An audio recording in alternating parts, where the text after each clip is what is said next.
How are you, my friends? Today is a very special feast. Transfiguration of the Lord. What's the context? Jesus has just announced for the first time that he will be crucified, that he's going to suffer humiliation. And then the next step is taking this decision. Peter, James, John, let's go. Let's climb the mountain. Why? Because I want to strengthen your faith. I want to strengthen you for the passion, for what is coming. A passion as a way to glory. That's the context. And right now, you and me, we are walking with him up the mountain. Let us contemplate the scene. This exercise of contemplation, of imagination, and place ourselves climbing up the mountain, rising with him. Leaving all else behind, because the symbolism of the mountain is that, for the Hebrews was that, and you can find that also in every religion. It's going up, leaving behind daily life, so you can have more pure oxygen and air, and you can see the horizon better.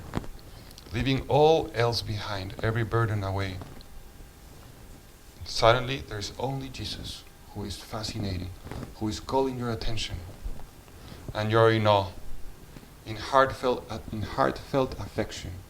You can see his glory from one moment to another. You saw him praying in silence, in quiet, immersed in the arms of his Father, and suddenly this glory manifesting to you. And you are in heartfelt affection, drawn into him. You watch him as he's transfigured, his face, his garments, all glorious. You have never seen something like this.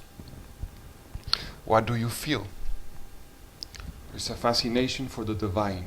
There's an attraction for the divine truth, the absolute truth, the meaning, the purpose of everything, of all creation, of your existence. A fascination of love, because he has called you up to that mountain. He has chosen you to see his divinity, to see his face, to see his heart transfigured for you. Fascinated by this divine beauty. You are captured. And you say the words of Peter. Lord, it is good to be here. Why don't we stay here?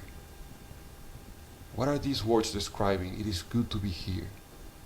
Maybe these words are describing the deepest longing of your heart. You want to stay there with him. When you sense God, when you feel him, when you feel the divinity, the infinite beauty, you want to stay there. Have you felt that before in your life? That's the deepest meaning of your life, of mine, to stay there with him forever. And then you hear a voice. It's not only the experience of the vision, but also the voice, which is the most important element for Judaism and for Christianity. Listen, Israel, listen. The truth, the vision is going to reach out to you from the ear. From the ear your heart is going to be open from the Word of God. And I hear is my beloved. This is the greatest of all loves. This is the fountain of my love. Look at him. Listen at him. Listen at the greatest of all loves.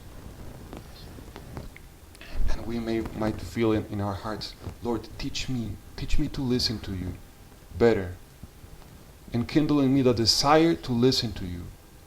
I want to listen to you more, to treasure your words, to cherish them in my heart. Whilst you are contemplating this, longing to listen with all your heart, Jesus comes to you, touches you, just as he touched them, and says, rise, do not be afraid. Do not be afraid of my voice, of my word, of my glory. Lift up your heart. This is a spiritual newness that has entered into your life.